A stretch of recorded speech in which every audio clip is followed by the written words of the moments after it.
سورہ بلد، بلد شہر کو کہتے ہیں، یہ بھی مکی صورت ہے اور وسط زمانہ میں مکہ میں نازل ہوئی۔ بسم اللہ الرحمن الرحیم، شروع کرتا ہوں اللہ کے نام سے جو بڑا مہربان نہایت رحم کرنے والا ہے۔ لا اقسم بہذا البلد، میں اس شہر کی قسم کھاتا ہوں۔ یہ لا جو شروع میں آتا ہے یہ زائدہ ہوتا ہے، کیونکہ عربوں کے ہاں یہ ایک معمول ہے جو وہ قسم کھاتے ہیں کہ اس کے شروع میں لا زائدہ فرماتے ہیں۔ وہ کہتے ہیں لا واللہ، اللہ کی قسم، حالانکہ لا کا ترجمہ ہوتا ہے نہیں، مگر یہاں نہیں کا ترجمہ اگر ہوگا بھی تو اس ضمن میں ہوگا کہ نہیں، اللہ تعالیٰ فرماتے ہیں جو تم سوچ رہے ہو ایسا نہیں ہے، بلکہ ہم قسم کھاتے ہیں اس شہر کی۔ وَأَنْتَ حِلٌّ بِهَذَا الْبَلَدِ، اور آپ اس شہر میں مقیم ہیں۔ وَوَالِدٍ وَمَا وَلَدَ، اور قسم ہے انسانی باپ اور اولاد کی۔ تین قسمیں کھائی، پہلی قسم کھائی شہر مکہ کی، اور دوسری قسم کھائی اور اللہ تعالیٰ اور اللہ کے نبی صلی اللہ علیہ وسلم کو فرمایا کہ آپ اس شہر میں مقیم ہیں، اور یہ شہر حلم سے، اگر یہ حلوم سے ہے، حلول سے، تو اس کے معنی ہے مقیم ہونے کے، اگر یہ حلال سے ہے تو اس کے معنی ہوتے ہیں کہ اللہ تعالیٰ نے حلال کر دیا آپ کو اس شہر میں۔ تو اس سے مراد یہ ہوگا کہ شہر مکہ میں قتل اور کسی قسم کا بھی ظلم حرام تھا، اس کے باوجود کہ یہاں ایک پتے اور ایک پیڑ اور ایک جھاڑی اور گھاس کے تنکے تک کو کاٹنا حرام تھا، یعنی وہ ایک ظلم مانا جاتا تھا، اللہ تعالیٰ نے حرام کر رکھا تھا، اس کے باوجود اللہ کے نبی صلی اللہ علیہ وسلم کے قتل کو یہ مشرکین مکہ حلال سمجھ بیٹھے تھے۔ تو اللہ تعالیٰ نے ایک بشارت دی نبی اکرم صلی اللہ علیہ وسلم کو کہ آپ کے لیے یہ شہر ابھی فی الحال دار الامن نہیں ہے، امن کا شہر نہیں ہے، مگر ہم آپ کے لیے اس شہر کو ایک وقت کے لیے جو ہے اس میں آپ کے لیے قتل و قتال کو حلال کر دیں گے، اور وہ ایسا وقت ہوگا کہ آپ دوبارہ فاتح ہو کر لوٹیں گے۔ پھر وہی ہوا کہ اللہ کے نبی صلی اللہ علیہ وسلم نے ہجرت کی، اور اس کے بعد اللہ کے نبی صلی اللہ علیہ وسلم مدینہ سے واپس لوٹے، اور اس شہر میں اللہ تعالیٰ نے اللہ کے نبی صلی اللہ علیہ وسلم کے لیے ایک دن کو قتل حلال کر دیا، اور پھر یہاں اللہ کے نبی صلی اللہ علیہ وسلم نے قتال فرما کر مکہ کو فتح کیا، اور پھر فرمایا ووالد وما ولد، اور قسم ہے انسانی باپ اور اولاد کی۔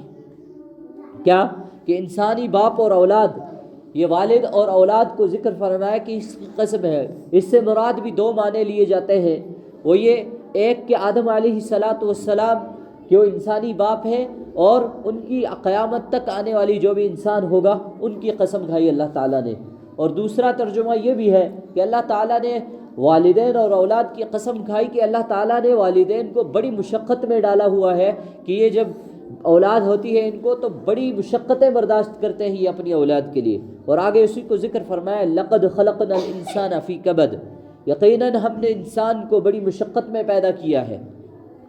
لقد تحقیق کے، خلقنا پیدا کیا ہم نے، الانسان انسان کو، فی کبد مشقت میں، بڑی مشقت میں، کہ انسان کی زندگی شروع سے آخر تک مشقت میں گزرتی ہے، ماں کے پیٹ سے لے کر قبر کے پیٹ میں جانے تک کے لیے اس کے لیے مشقت ہے، کہیں بھی آسانی نہیں ہے۔ کوئی بھی دنیا میں یہ گمان نہ کرے کہ مجھے آسانیاں حاصل ہوں گی، اور کوئی کہتا ہے کہ مجھے مال حاصل ہو جائے تو میرے لیے آسانیاں پیدا ہو جائیں، میرے لیے آسانیاں ہو جائیں، اور کوئی کہتا ہے مجھے رتبہ حاصل ہو جائے تو میرے لیے آسانی پیدا ہو جائے گی، کوئی کہتا ہے مجھے جو جاہ و جلال حاصل ہو جائے تو میرے لیے آسانی ہو جائے گی۔ تو فرمایا نہیں، انسان کے لیے ہم نے کبھی آسانی نہیں رکھی ہے، اس کے لیے مشکلات ہے، بس اس کو چاہیے کہ یہ کیا کرے، ان مشکلات کو برداشت کرے۔ ایحسب ان لن یقدر علیہ احد، کیا وہ سمجھتا ہے کہ اس پر کسی کا بس نہیں چلے گا؟ کیا فرمایا ایحسب، کیا گمان کرتا ہے، ان لن، ہرگز، یقدر، قادر ہوگا، علیہ اس پر، احد کوئی بھی، یقول اہلکت مالا لبدا، کہتا پھرتا ہے کہ میں نے تو بہت مال خرچ کیا، میں نے بہت کچھ خرچ کر ڈالا. کیا فرمایا کہ یہ انسان کیا پہلے تو گمان کرتا ہے کہ میرے اوپر کسی کا زور چلتا ہی نہیں ہے، میں کسی کے بس میں یوں نہیں ہوں، اور پھر کہتا ہے کہ میں نے اللہ کے دین کی دعوت کو روکنے کے لیے بڑا مال خرچ کیا ہے. یہ کفار و مشرکین کا جو ہے یہ ایک تقیہ کلام تھا. وہ کہتے تھے ہم نے بہت خرچہ کیا اس دین کو روکنے کے لیے، اس کی دعوت کو روکنے کے لیے. تو اللہ تعالیٰ فرماتے ہیں اَيَحْسَبُ أَن لَّمْ يَرَهُ أَحَدٌ، کہ یہ جس مال کو کہتے ہیں کہ ہم نے بڑا خرچہ کیا، کیا بکواس کرتے ہیں، کچھ خرچہ نہیں کیا انہوں نے تو اپنی جہنم کا سامان بنایا ہے. اَيَحْسَبُ أَن لَّمْ يَرَهُ أَحَدٌ، کیا یوں سمجھتا ہے کہ کسی نے اسے دیکھا ہی نہیں. اَيَحْسَبُ، کیا گمان کرتا ہے، الم ہرگز، يَرَهُ، اس کو کوئی نہیں دیکھتا، احد کوئی نہیں دیکھتا. الم نجعل له عینین، کیا ہم نے اس کی دو آنکھیں نہیں بنائی. الم نجعل له، کیا نہیں بنائی ہم نے اس کے لیے دو آنکھیں. کہ آنکھوں کی نعمت کو اللہ تعالیٰ نے ذکر فرمایا. ولسانا وشفتین، اور زبان اور اس کے دو ہونٹ. وہدیناہ النجدین، اور ہم نے دکھا دیے اس کو دونوں راستے.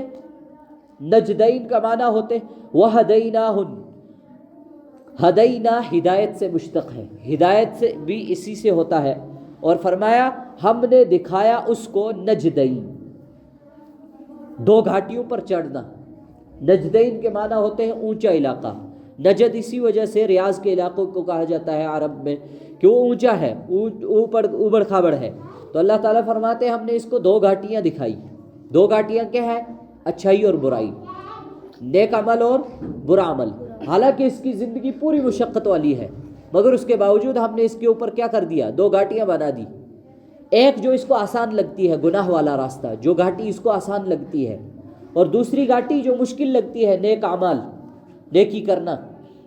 فرمایا کہ ہم نے اس کو دونوں دکھا دی. اب یہ کیا کرتا ہے؟ فَلَقْتَحَمَ الْعَقَبَةَ، پر اس سے نہ ہو سکا کہ گھاٹی میں داخل ہوتا.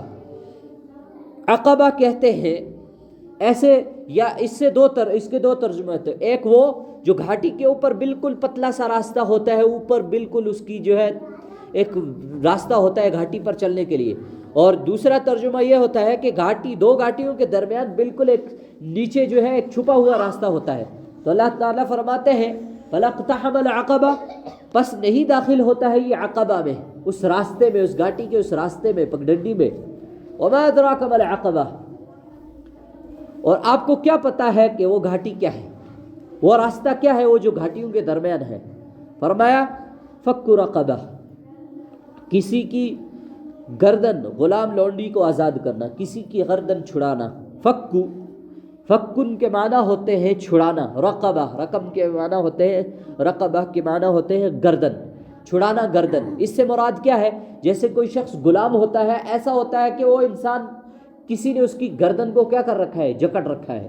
تو اللہ تعالیٰ فرمایا کہ یہ گھاٹی پر چڑھنا، یہ اس گھاٹی کے درمیان میں چلنا یا اس کے اوپر چلنا کیا ہے؟ فک رقبہ، کہ کسی غلام کو آزاد کرنا. یہ غلام پہلے زمانے میں جب جنگ ہوا کرتی تھی تو اس کے اندر جو ہے جو ہارنے والے ہوتے تھے ان کے کچھ لوگ قیدی بنائے جاتے تھے، اور جو جنگ کرنے والے لوگ ہوتے تھے، جو جیتنے والے فاتحین ہوتے تھے، ان میں بانٹ دیے جاتے تھے، وہ ان سے کام لیتے تھے. اسی وجہ سے یہ کفار آج کل یہ جو ہندو، یہ سکھ وغیرہ، یہ اسلام کے اوپر ایک اشکال کرتے ہیں کہ اسلام نے غلامی کا کلچر کریٹ کیا ہے، کہ اس میں جو جیتتا وہ غلام کر لیتا دوسری قوم کو. حالانکہ اسلام سے پہلے یہ کلچر تھا. اسلام نے تو اس کو منظم بنایا ہے. اسلام کو جب کوئی چارہ کار نہیں تھا، جب اس کی کوئی دوسری صورت نہیں تھی، تو اسلام نے کہا چلو یہ غلام تو بن رہے ہیں، مگر ایک کام کرو، ان کو چھڑانے کا بڑا ثواب ہے، ان کو آزاد کرنا بڑا ثواب ہے. اس لیے جب کوئی روزہ نہیں رکھتا اس کو کہا جاتا کہ اب تجھے روزے کے کفارے میں غلام آزاد کرنے. جب کوئی جان بوجھ کر نماز چھوڑتا تو اس کو بھی کفارے کے لیے کیا کیا جاتا؟ کہا غلام آزاد کرنا ہے. اللہ تعالیٰ نے اس کا ایک نظام بنا دیا کہ یہ جو جہالت کے زمانے میں غلام بنانے کا رواج تھا، اس کو چھڑانے کا رواج بنایا. او اطعام فی یوم ذی مسغبہ، جیسا کہ اس اوپر فرمایا تھا کہ وہ گھاٹیوں پر نہیں چلتا، اور وہ گھاٹیوں والا راستہ کیا ہے؟ اس کا پہلا صورت بتائی کہ غلام کو آزاد کرے. دوسرا فرمایا او اطعام فی یوم ذی مسغبہ، یا بھوک والے دن میں کھانا کھلانا، او اطعام یا کھانا کھلانا، فی یوم اس دن، ذی مسغبہ دن میں، ذی مسغبہ بھوک والے دن میں، کیا فرمایا؟ کھانا کھلانا بھوک والے دنوں میں، دوسرا یہ ہے راستہ، اور تیسرا فرمایا یتیما ذا مقربہ، کسی یتیم رشتہ دار کو، کیا پہلے فرمایا تھا کہ کھانا کھلانا بھوک والے دنوں میں، اور دوسرا فرمایا یتیما ذا مقربہ، یتیم کو، کون سا یتیم؟ جو رشتہ دار ہو، ایک تو یتیم ہے اور اوپر سے رشتہ دار، اس کے اندر دوہرا ثواب ہے۔ اسی وجہ سے اللہ کے نبی صلی اللہ علیہ وسلم کی حدیث ہے کہ تمہارے لیے بہتر ہے کہ تم یتیموں کے اوپر خرچ کرو، اور اس میں سے بھی بہتر ہے اس یتیم کے اوپر خرچ کرو جو تمہارا اپنا رشتہ دار ہو، خاندان میں سے ہو۔ پھر فرمایا او مسکینا ذا متربہ، یا خاکسار مسکین کو، او مسکینا یا ایسا مسکین، ذا متربہ مٹی والا یتیم، کیا مٹی والے سے مراد کیا ہے؟ ایسا مسکین جو بیچارہ زمین کے ساتھ لگ گیا ہو غریبی کی حالت میں، اس کے لیے کچھ بھی میسر نہ ہو۔ جیسے ایک شخص اگر غریب مسکین ہو تو اس کو نہ مکان ہو، نہ بچھانے کے لیے کوئی بچھونا ہو، تو کیا اس کے لیے زمین ہی سب کچھ ہے؟ تو فرمایا ایسے مسکین کے اوپر خرچ کرنا، یہ بھی کیا ہے؟ اسی صورت میں ہے، وہ گھاٹی پر چلنے کا صورت کیا ہے؟ پہلی کسی کی گردن چھڑانا، دوسرا کھانا کھلانا، کب؟ جب بھوک والے دن ہو، قحط سالی ہو یا کھانا کم ہو، اور پھر انہیں اس میں سے بھی کس کو کھانا کھلانا؟ یتیم کو، جو کیا ہو؟ تمہارے رشتہ دار ہو یا مسکین ہو جو حد درجے مسکین ہو۔ پھر فرمایا ثم كان من الذين آمنوا وتواصوا بالصبر وتواصوا بالمرحمہ۔ اب یہ جو صورت بتائی اس کے بعد شرط لازم کی، شرط کیا ہے؟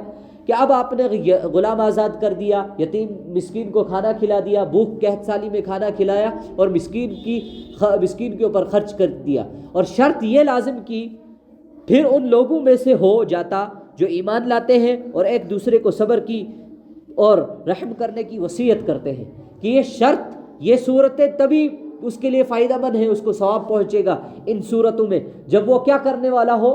ایمان لانے والا ہو، خود ایمان لایا ہو، اور وصیت کرتا ہو صبر کرنے کی، اور وصیت کرتا ہو رحم کا سلوک کرنے کی۔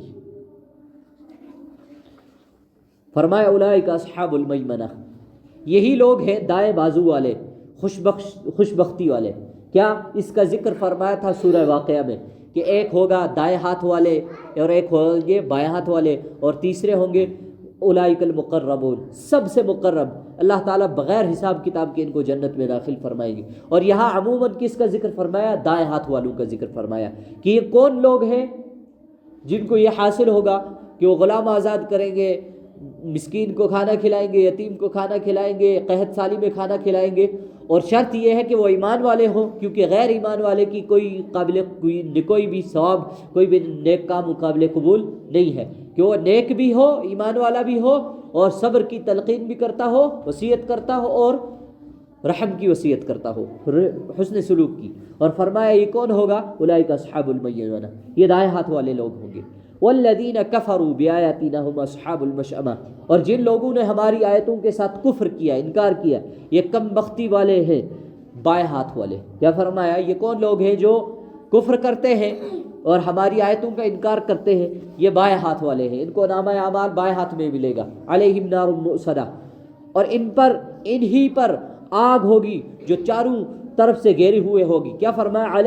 علیہم ان پر نار آگ ہوگی، مؤصدہ ڈھکی ہوئی، موندی ہوئی آگ، کہ جیسے پریشر کوکر، یہ جہنم کے اندر ڈال کے ان کے اوپر جو ہے جہنم کا ڈھکن بند کر دیا جائے گا، دروازے بند کر دیے جائیں گے، کہ ان کے اوپر موندی ہوئی آگ میں ان کو ڈال دیا جائے گا، ڈھکی ہوئی آگ میں، پھر وہاں جلیں گے۔ اللہ تعالی ہمیں کہنے سننے سے زیادہ عمل کی توفیق عطا فرمائے۔ وآخر دعوانا الحمد للہ رب العالمین، وما توفیقی الا باللہ۔